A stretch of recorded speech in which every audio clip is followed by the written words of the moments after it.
I never imagined my life would collapse inside a courtroom under the cold fluorescent lights, with strangers whispering in the gallery, and my own husband smirking at me as though I were already defeated. My name is Lauren. I'm 36 years old, a mother of two, and a woman who thought loyalty and sacrifice meant something. That day, as I sat across from the man I once believed was my partner, I realized I had been nothing more than a pawn in his cruel game. The betrayal was not just his affair, it was the way he had planned to strip me of everything: my home, my savings, even the dignity I had fought for through years of sacrifice. And the worst part was he thought I would stay silent. I can still remember the smell of that courtroom. Faint old wood mixed with the sterile sharpness of floor polish. The air thick with anticipation, buzzing with whispers that stung my ears. My palms were damp against the polished surface of the table, though I kept my face calm. I wanted them to think I was afraid that I was crumbling. My husband's lawyer, a tall, slick-haired man in his 40s, leaned back with lazy arrogance, his smile curling like smoke. And beside him, my husband, no, my soon-to-be ex-husband, looked at me the way one might look at prey that had already been trapped. "You're leaving this room with nothing," the lawyer said, his voice smooth, rehearsed, practiced in cruelty. My husband smirked and leaned close to him. "She's too scared to even speak. Look at her. Just sign it, Lauren. Stop embarrassing yourself." The lawyer slid a document across the table toward me. His manicured fingers tapped against the paper. "Sign it now." I looked down at the words, sharp black ink on white pages that might as well have been a dagger.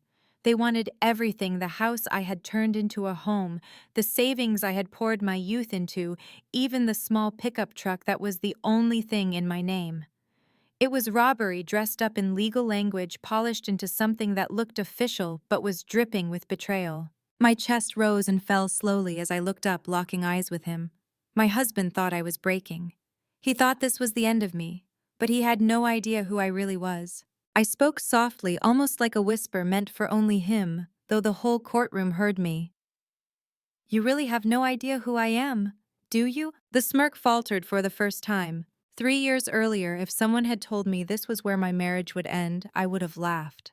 Back then, he was my anchor, or so I thought. We had met when I was still in the thick of working impossible hours to support his dreams. I believed his promises, his declarations of loyalty. I believed him when he said he admired my discipline, my faithfulness, my sense of duty. But now, looking back, I realize what he truly admired was the way I carried the weight so he could run free. He always liked the attention. At parties, his eyes sparkled not because of me, but because of the way other people looked at us, at him. He thrived on being admired, being envied. And I was simply the woman who stood at his side, propping up the image he wanted the world to see. When I finally slowed down to focus on our children and a quieter life, he grew restless. He told me I was boring, that I wasn't the woman he married. He needed more. He deserved more. And then came the late-night work dinners, the mysterious phone calls in the garage, the new expensive suits he claimed were just for business. I wanted to believe his excuses. I wanted to believe I still mattered. Until the night I came home early. That image is burned into me like a scar that will never fade. I walked into my own living room and found them together, him and her, my so-called friend at the time, a woman I had once trusted. 2 wine glasses on the table, his jacket draped over the back of my chair. And when he saw me, he didn't flinch. He didn't even look ashamed. He just smiled and said, "Guess you're home early." It wasn't just betrayal, it was mockery. And it was the moment something inside me broke, not into pieces, but into something sharp, something that would one day cut him down. When I later discovered he was planning to use that same woman's brother, a lawyer connected to the very judge presiding over our divorce, I knew I wasn't walking into a fair fight. But I'd fought unfair battles before, and I had never walked into them unprepared. For months, I built my case quietly, not through lawyers who might have been swayed, not through channels he could corrupt. I did it myself with the patience of a woman who has nothing left to lose, but everything left to prove. I pulled records. I traced accounts he thought I didn't know about. I collected statements from friends he'd burned, and from people who once looked up to him, but now whispered about his arrogance. I documented every detail, the affairs, the lies, and most importantly, the shady connections between his lawyer and the judge. I remember the night I wired their dinner conversation, the recording device hidden but legal given to me by a trusted friend in law enforcement. The arrogance was staggering. They laughed openly, sipping wine while talking about bleeding me dry, about how the judge would sign whatever we put in front of him. My husband's lover even giggled. She's too scared to fight back. They were wrong. I had waited for that moment in the courtroom, my silence deliberate. As his lawyer pushed the papers toward me, tapping them impatiently, I looked down at the settlement and then back up at the judge. He was already leaning forward, expecting this to be over in minutes. He thought I was broken. He thought I would sign away my life without a fight. Instead, I stood slowly, buttoning my jacket with deliberate calm. My voice was steady as I addressed the judge. Your Honor, I do have an objection, and I also have an additional piece of evidence. The lawyer laughed, rolling his eyes dramatically. Your Honor, this is a transparent stall tactic. There's no new evidence on record. But I reached into my briefcase and placed the small recorder on the table. Actually, there is, labeled for submission as Exhibit Z. The room shifted instantly. Murmurs spread through the gallery. The clerk straightened in her chair, the judge's brow furrowed. Proceed, he said. And then with one press of a button, the courtroom filled with the voices that had haunted me. Don't worry, babe, the smooth, arrogant voice of the lawyer filled the air. The judge will sign whatever we put in front of him. We'll bleed her dry and toast to it in Cabo. My husband's laughter followed, sharp, familiar, and cruel. She's too scared to fight back. By the time she realizes the house, the accounts, everything will be ours. Gasps rippled across the room. My husband's eyes widened, his smug mask cracking for the first time. His lawyer froze, color draining from his face. Objection, he cried out. This is an invasion of privacy. But the judge's gavel struck once, sharp and decisive. Overruled. Continue the recording. And so I did. I played the words I had waited months to reveal, the words that would change everything. Even if she tries, the lawyer's voice said again, I'll bury her. The judge is my buddy. We've done this before. The judge leaned forward, then his eyes locked on the lawyer, his voice colder than steel. Is that your voice, counselor? Silence. Utter silence. And in that silence, I felt the first taste of justice. The silence that followed in that courtroom was suffocating. Even the faint hum of the air conditioner sounded like a storm in my ears. I stood there, my hands resting calmly on the table, while inside my chest a storm of emotions raged. Months of humiliation, of sleepless nights, of holding myself together for my children, while he dismantled the life we built. It all culminated in this moment. For once, I wasn't the one cornered. They were. His lawyer swallowed hard, his smug voice now trembling. Your Honor, this is taken out of context. The judge slammed his gavel so hard I felt the vibration through the floor. His voice cut like a knife. Mr. Cole, do not insult this court with flimsy excuses. This recording demonstrates clear collusion and misconduct. He nodded to the bailiffs. Seize that device for evidence. Two uniformed men moved swiftly, one collecting the recorder, the other standing behind the lawyer just in case. My husband shifted uneasily in his chair, his eyes darting between me, the judge, and his so-called friend. For the first time in years, I saw fear flicker across his face. Not regret, not shame, just fear of losing the control he had gripped so tightly.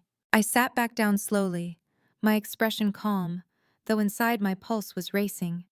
He looked at me, then my husband, searching for some sign of weakness, some plea in my eyes. But all he saw was resolve. This wasn't just about me anymore. This was about our children, about the years of sacrifice he had mocked and discarded. The judge leaned back in his chair, his gaze settling on me with a weight I had never felt before. Mrs. Walker, he said, his voice softer now, this court will review the evidence thoroughly. For the time being, all asset transfer requests are frozen pending investigation. Custody arrangements will remain unchanged until further notice.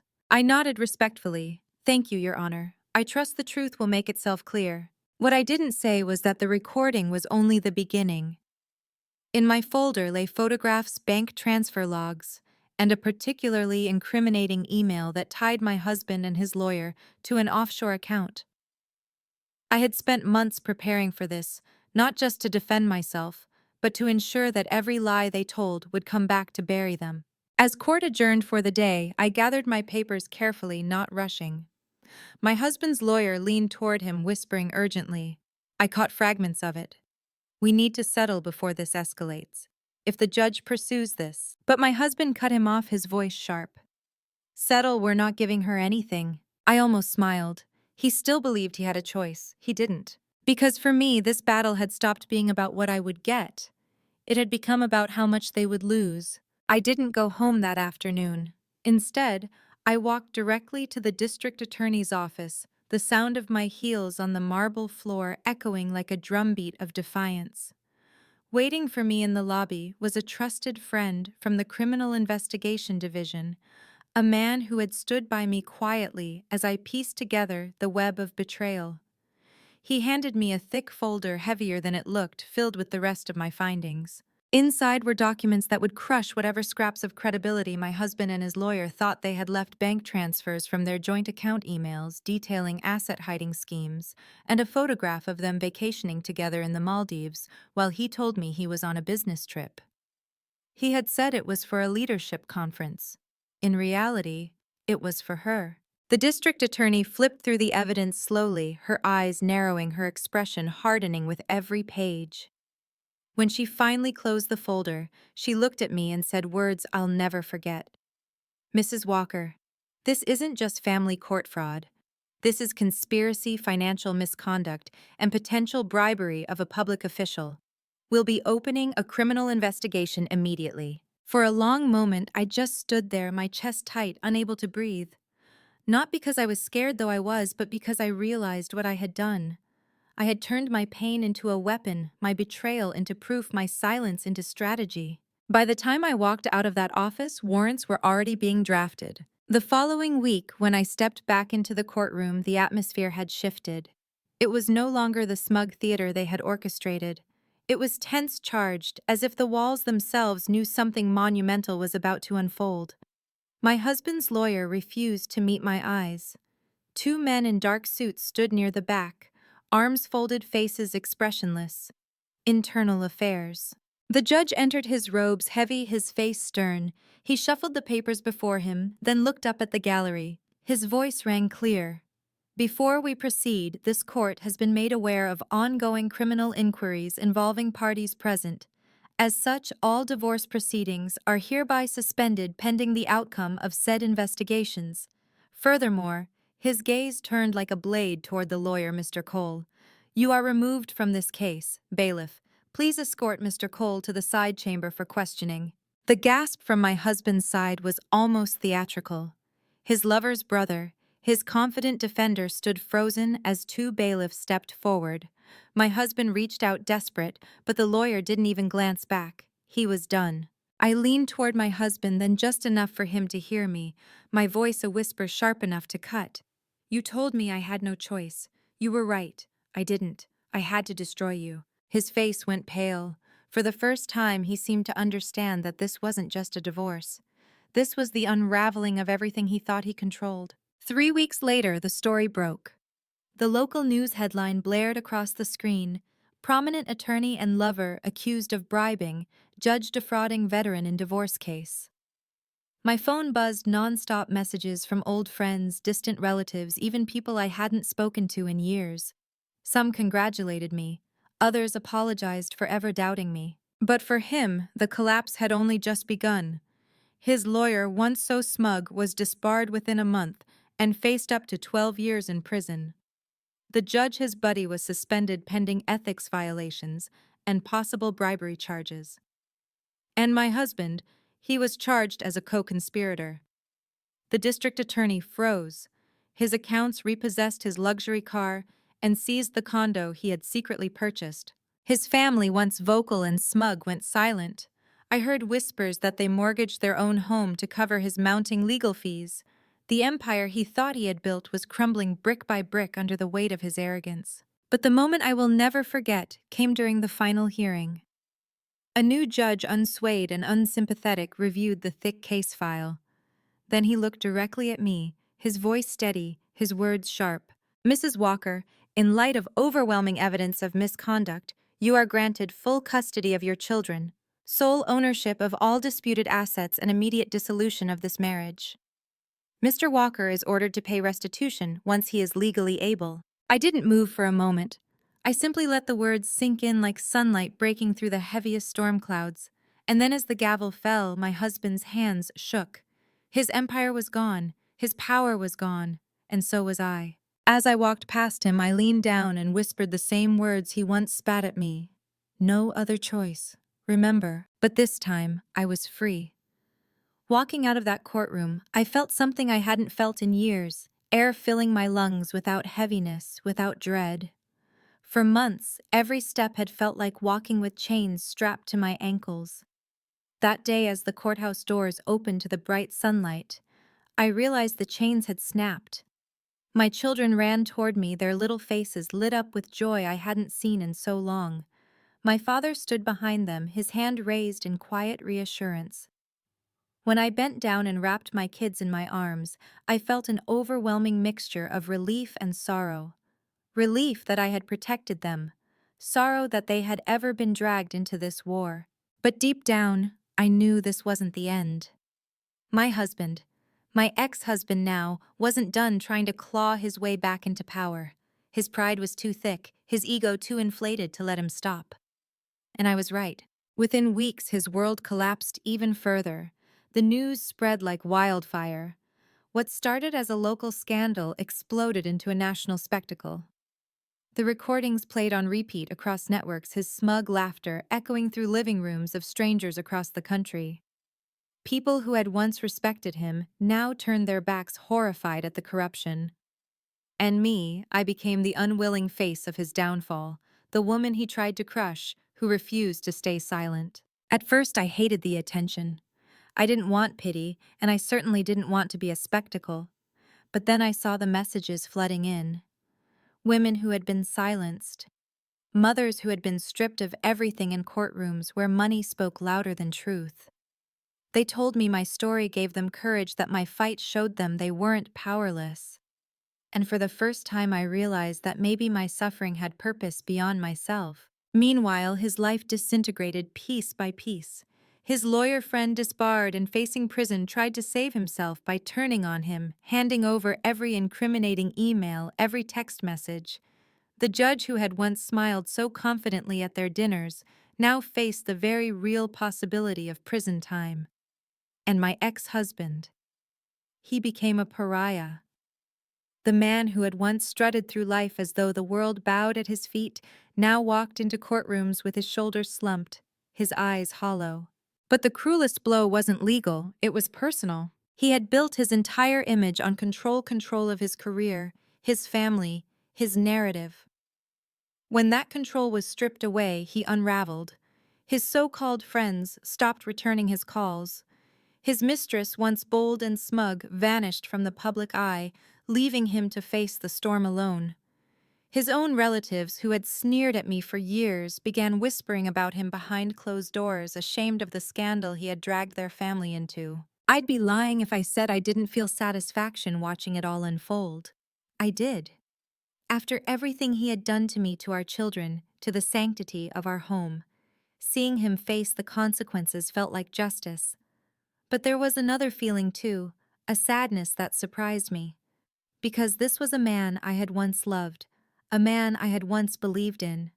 To watch him reduced to rubble was both vindicating and heartbreaking. The final court ruling granted me everything: full custody of my children, the home, the savings he had tried to hide, and the freedom to move forward. But even as I stood victorious, I couldn't shake the lingering ache. Revenge, I realized, doesn't erase wounds. Justice doesn't erase the years stolen from you. It only ensures you're not robbed of more. Still, life began to shift in ways I had almost forgotten were possible. My children smiled more often. Laughter returned to our home. My father, who had carried so much worry on his shoulders, finally began to relax, his face softening as he watched me rebuild. And slowly, painfully, I allowed myself to dream again. 2 months later, an envelope arrived in my mailbox. His handwriting was unmistakable, shaky, and uneven, now stripped of the arrogance it once carried.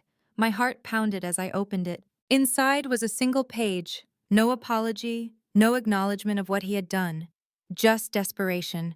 I can't find work, I can't pay rent. Please, just enough to get me through until I find something. For the kids' sake. I laughed bitterly. For the kids' sake, the same kids he had tried to use as bargaining chips, the same kids he had nearly torn apart just to feed his ego. I placed the letter back into an envelope, but I didn't send money. Instead, I enclosed a single photograph I had taken the weekend before me, the children, my father, and someone new, a partner who had come into my life quietly, patiently, with kindness. We stood on the deck of the cabin I had bought in the mountains, smiling into the camera with joy that was real, not staged. On the back of the photo, I wrote only one line. You were right. I had no choice. I chose to live well without you. 2 weeks later, a mutual friend told me he'd been evicted. He was staying in a rundown motel on the edge of town, living with strangers, surviving on scraps. The man who once sneered that I would leave with nothing now had nothing himself. And yet I didn't feel the triumph I thought I would. I felt something deeper, something I hadn't expected. Pity. Not for him, but for the hollow shell he had become, consumed by the fire of his own betrayal. As for me, I signed a contract for a major project overseas, one that would set my family up for years to come. For the first time, the future looked not just survivable, but bright. My children would grow up knowing their mother fought for them, that she didn't crumble when the world tried to break her. And I, after all the wounds, after all the tears, learned something I will carry with me forever. Betrayal doesn't just burn bridges. It leaves you stranded on an island you set on fire yourself. And the sweetest revenge is not revenge at all.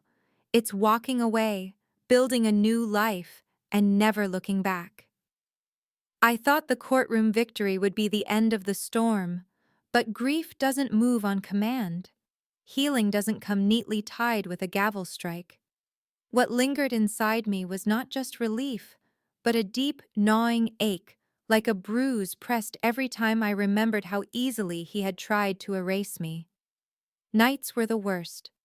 When the children were asleep and the house fell silent, I would sit by the window with only the hum of the refrigerator for company, staring into the dark as questions swirled through my head. How had I missed the signs? How had I convinced myself that loyalty could make someone love me the way I loved him? Was I blind? Or just desperate to believe the man I once trusted would never set me on fire while smiling into my eyes? I remembered the beginning before betrayal had a name, the warmth of his hand when we walked together, the promises whispered when the children were first born, the way he told me he admired my strength. And then, like an eclipse swallowing the sun, those memories were drowned out by the sound of his laughter on that recording. She's too scared to fight back, his voice so sure, so mocking. That was the sound that would haunt me forever. The irony was that he was right about one thing. I had been scared, terrified even. But fear doesn't always mean defeat. Fear can sharpen you, harden you, force you into becoming a weapon you didn't know you could be. I learned to live with that fear, to carry it like a shield instead of a weight. Every time I walked into court, I felt the tremble in my hands, the hammering of my heart. And every time I forced myself to stand tall, to let my voice steady, even when my insides quaked. Because if I faltered, he would win. And I couldn't let that happen, not for me, and not for the children who deserved better than a father who gambled their future for his pride. In the weeks after his collapse, I noticed how people looked at me differently, some with pity, others with admiration, some even with fear, as though my survival had turned me into someone untouchable. But inside I was still raw. Some mornings I woke up reaching instinctively for the other side of the bed before remembering it was empty now. Other days, I caught myself glancing at the phone, half expecting his name to appear with some cruel message, even though I knew he had nothing left to say. The children adjusted faster than I expected. Children, I've learned, carry an elasticity that adults lose. They cried in the beginning, they asked questions I didn't always know how to answer. But as the weeks stretched on, laughter began to fill the house again. Real laughter, the kind I hadn't heard in years. My daughter started drawing pictures of us three, me, her, and her brother smiling under a big yellow sun. My son, once so withdrawn, began running through the yard again, his shouts echoing into the evening air. Watching them heal gave me the courage to keep healing too. But healing also meant facing the depth of the scars. Some came from him, but others came from me. My silence, my endurance, my willingness to shrink myself so he could shine brighter. For years, I told myself that was what marriage meant: compromise, sacrifice, loyalty. But loyalty without reciprocity is just self-erasure. I began writing late at night, pouring everything I couldn't say out loud into notebooks. Page after page of anger, sorrow, regret, but also gratitude. Gratitude that I hadn't let his betrayal define the rest of my life. Slowly, writing turned into reflection, and reflection turned into a kind of clarity I hadn't known I needed. The clarity came down to this: sometimes the hardest battles we fight aren't against others, but against the lies we've told ourselves. And mine had been a devastating lie, that if I gave everything I would be loved in return. The truth was harsher but also liberating. I deserved better, and I could build it myself. Months passed. My ex-husband's downfall grew steeper. He was forced to sell the last of his possessions. His so-called friends vanished one by one. The mistress he had risked everything for never came back. He was alone, and though I rarely allowed myself the indulgence of thinking about him when I did, it wasn't with rage anymore. It was with something close to pity, though not quite forgiveness. Forgiveness felt too generous, too undeserved. What I felt was closer to detachment, a clean severing of the rope that had tied me to his chaos. The moment that cemented it came unexpectedly. I was grocery shopping on a rainy Saturday, pushing a cart piled with food for the kids when I saw him at the end of the aisle. He looked smaller somehow. His clothes hung looser, his hair unkempt, his shoulders bent under an invisible weight. Our eyes met for only a second. His lips parted like he wanted to say something, but I turned my cart in the opposite direction without a word. That was the last time I saw him. When I walked out of the store into the drizzle, I realized I felt nothing. No anger, no sorrow, no vindication. Just nothing. And in that emptiness, I found peace. Because nothing meant he no longer had power over me. Nothing meant he was truly gone.